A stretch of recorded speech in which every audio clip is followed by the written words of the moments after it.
We're back with live sound reinforcement. Let's get right into this segment on tuning the PA. Oh, you're going to play a music track. I thought we were going to tune the PA. Well, you got to have a tune if you're going to tune a PA. Okay. Is there a standard process you use each time you tune the PA? Yes, it's usually a three-step process. First thing I'm going to do is check the signal flow and all the speaker connections using pink noise. Then I'm going to play a music track, and I'm going to make any adjustments to the EQ and the crossover and compressors if I need to. Well, why don't we start with the signal chain? Sure. First thing I'm going to do is I'm going to mute the mains. I'm going to do that right here at the crossover. Then I'm going to play that music track. I'm going to check its input as it comes in here to the console. Then I'm going to send that through the system, checking its signal flow through the EQ, the compressor, and then the crossover. So Dave, how are the compressors set? Well, they're set for peak limiting with a threshold of 0 dB and a ratio of 3:1. And this is to protect your speakers from any drastic volume spikes. Like if the lead vocalist were to drop their mic or the drummer were to smack a tom mic with their stick. Exactly. Well, I'll tell you what, why don't we show our viewers how the limiter reacts when that happens. Ready? Drop. Ooh. Man, that thing lit up like a Christmas tree. Imagine what that would have done to your main speakers without the limiter. So Dave, we set the compressor up as a limiter. What settings do you use to do that? Well, if you have a choice, I would set the compressor for a hard knee compression. Then, when your console output is at 0, your limiter should be just kicking in. So everything looks okay? Yeah, looks great. So now on to step 2, you run pink noise. Yes, I'm going to run pink noise through the system so that I know that all the connections are made correctly to the amps from the crossovers. If you accidentally flip the crossover signals on the return snake at the amps, you could have the signal to the lows patched into the high-end horns. That would blow the horns. So I run pink noise first to verify that everything is connected correctly. Do you do that in a specific way? Yes, I always start with the highs, then the mids, then the lows. Because if you're connected incorrectly, it's always better to send high-end signal through a low-end driver than vice versa. Where's the pink noise coming from? Pink noise is coming from my RTA, or my real-time analyzer. Pink noise comes out of the RTA, back in my console here at channel 22. Dave, show us how you use it.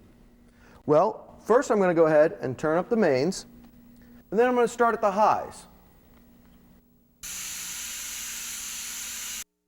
Then the mids, and then the lows. Okay, so now we know that the speakers and the signal chain are connected properly at the amps. So it's on to step 3. Yes, tweaking the system. I'm going to start at the crossover and make any big adjustments that I need, and then I'll fine-tune with the house EQs. What do you mean by big adjustments? Well, a crossover subdivides the output from the console into 3 broad frequency ranges: a low range, a mid-range, and a high range. So if you're making any adjustments on the crossover, you're making big frequency adjustments. Dave, why don't you take us on a guided tour of a crossover? Sure. Here on the front are 4 controls: the input level control, the crossover frequency control, the response control, and the output control. The input level control allows you to boost the signal coming from your mixer before it reaches the crossover filters. This U here at the 12 o'clock position indicates unity gain, and that's where you should set your input level. These 2 crossover frequency controls allow you to select the crossover points for your 3-way system. So 2 controls for a 3-way system. That's a little confusing. Well, what we're doing is we're defining 3 separate ranges from low to high within the 0 to 20 kilohertz spectrum. But you only need 2 knobs to do that. Let's say you set your first crossover frequency control at 250 hertz.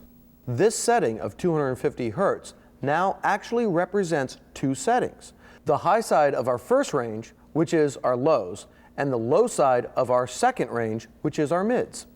All the frequencies to the left of this mark will go to the lows, and all the frequencies to the right will go to the mids. To set the high side of our mid-range, which is our second range, we go to the second crossover frequency control. If we set the control here at 2.5 kilohertz, we've now set the high end of the second range, which also becomes the low end for the third range. So our second range now has 250 hertz for its low side and 2.5 kilohertz for its high side. The third range now has its low side at 2.5 kilohertz, and its high side set to all the frequencies above that up to 20 kilohertz. So, we've defined three ranges. Our low range is 0 hertz to 250 hertz. Our second range is 250 hertz to 2.5 kilohertz. And our third range is 2.5 kilohertz to 20 kilohertz. Dave, can the horns in the system reproduce 20 kilohertz? No. In reality, it's more like 12 to 16 kilohertz. But that's plenty of top end for a live sound situation. One more question about the crossover. What's the response control? The frequency response control allows you to adjust the response shape of the filters at the crossover point. You better explain that. Well, where two crossover points meet, for example, between the lows and the mids, the curves overlap. When they do, there's a 6 dB increase in volume, which can affect the sound around that area. We call that a bump. The response control allows you to flatten out the curve at that area. If you set the control at 3 dB, that means the unit will roll off 3 dB from each frequency at the crossover point. So there's a separate output level control for the lows, the mids, and the highs. Yes, the output level control controls the output level or volume of each range of frequencies as they go to the power amps. So how should the power amps be set? Typically, the power amps should be set to full on and the crossover set to unity. However, in a multi-amp system like this one, you might run the high frequency level output controls on the crossover at a lower setting than the low frequency. Why is that? Because horn and compression drivers are far more efficient than cone drivers, about 12 to 20 decibels more efficient. So I like to run the outputs of those at a lower level to compensate. So what settings are you going to use for these speakers? 250 hertz for the low, 2.5 kilohertz for the high. I highly recommend using the manufacturer's suggested settings for the speakers in your system, or you could blow your drivers. Why? Because if your settings are too high or too low, then you're increasing the frequency range beyond what they're designed to handle. Okay, how about your output settings? We'll set the output for the lows, mids, and highs at 0 or unity. We'll set the response control for 3 dB. That way we can smooth out the area where the crossover frequencies overlap. Dave, would you do this every time you set up the PA? No, if I'm using the same gear night after night, and the room that we're playing in doesn't have any severe problems like balconies or overhangs, then I just make sure that the settings are where they're supposed to be. But if the room had real problems, you'd use a crossover. Yes. Okay, back to the CD. By the way, how do you have the CD patched into the system here? Well, the CD output is coming directly into a stereo input on the mixer. Most mixers have 1/4-inch input jacks for line level equipment, and I also leave the EQ flat. And you recommend using a familiar piece of music? Yes, you want a CD track that you've heard 1,000 times before, and you know in your head just how it's supposed to sound. So you play the CD. What are you listening for? You're using a CD track as a frame of reference to see how it differs in sound in the room from how you're used to hearing it. So you listen to see if you have to make any adjustments on the equalizer or crossover? Yes. First, I listen to it to see if I need to make any crossover adjustments. But usually, I just tweak the house EQ. What kind of house EQs are you using? Here I have a BSS 1/3 octave stereo graphic EQ. Okay, Dave, basically, what's the function of an equalizer? Essentially, an equalizer is a series of circuits or filters that split the entire audio spectrum into separate bands. This unit, for example, has 31 bands. Behind each slider, there's a circuit that filters out all other frequencies except the one indicated on the slider. This allows you to boost or cut just that frequency. The filter outputs are then recombined to produce a full range output. So what do you use it for? I use it to flatten out any hot spots in the room. The hot spots? Yes. Every room has its own acoustical properties. Some are good and some are not so good. The crossover and the house EQs are just simply tools that I use to shape the sound that's coming out of the speakers to work within the room's own acoustical environment. Explain that a little more. Well, for example, if there's a balcony near the listening area, it can cause a bass trap where you get standing bass waves under the balcony. This could mean lowering the power to the low end.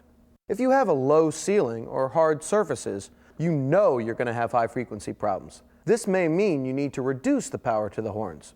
The more rectangular or square the room is, the more issues you're going to have with parallel walls, which cause a reproduction of bass waves as they bounce back and forth between the walls.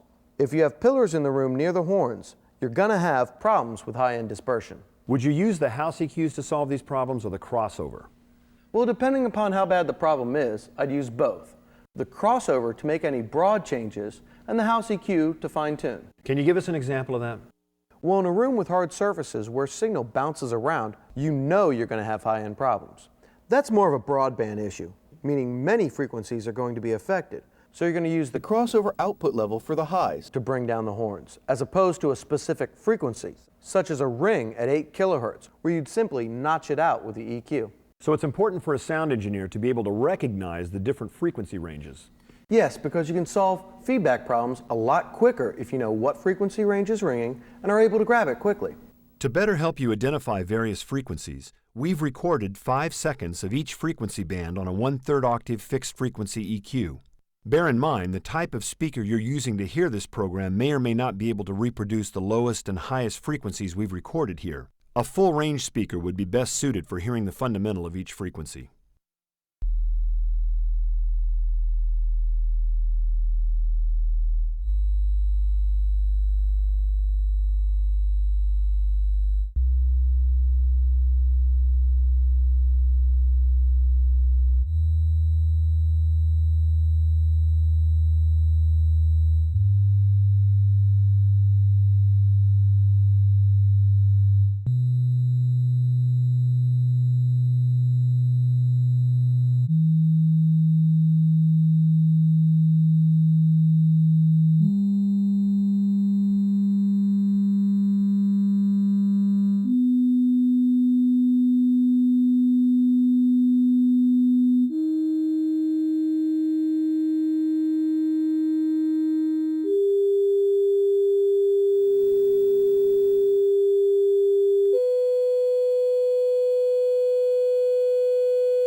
One thing to remember is that an adjustment of an EQ control will have effects beyond the center frequency you're working with. How far depends on the Q, or the bandwidth of the filter. For example, if you boost 1000 Hertz or 1K, you're also going to pull up 800 to 1200 Hertz to a lesser degree. We'll talk more about the Q later on in the show.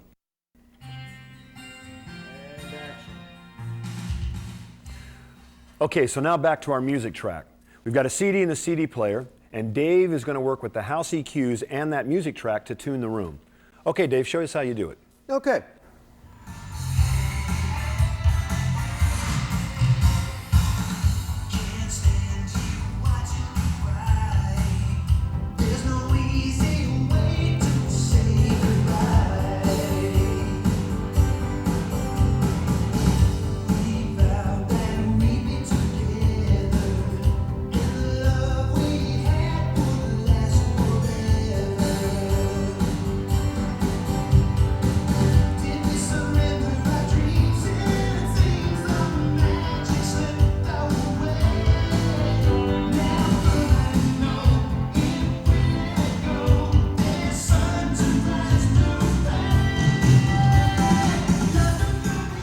Yeah, that sounds good.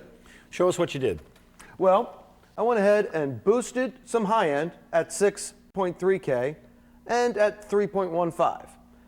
Now I cut a little mid-range at 500 Hertz and boosted a little low end at 250 Hertz. Sounds good to you? Sounds really good. Well, that just leaves the monitors. So what do you do about that? Well, I'm going to run some of the same CD track through the monitors to make sure that they're working. I'm going to go to mix 1,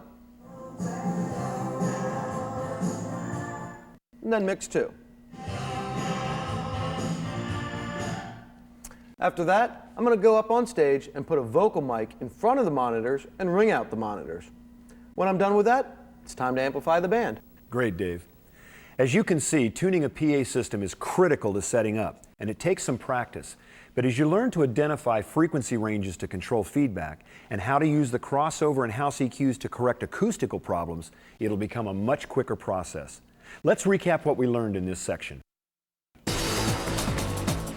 Step 1 in the process of tuning the PA is checking the signal chain. To do this, first mute the mains, then patch a CD player into the mixer and adjust the input gain on the channel to an appropriate level, and make sure you're seeing signal at the house compressors.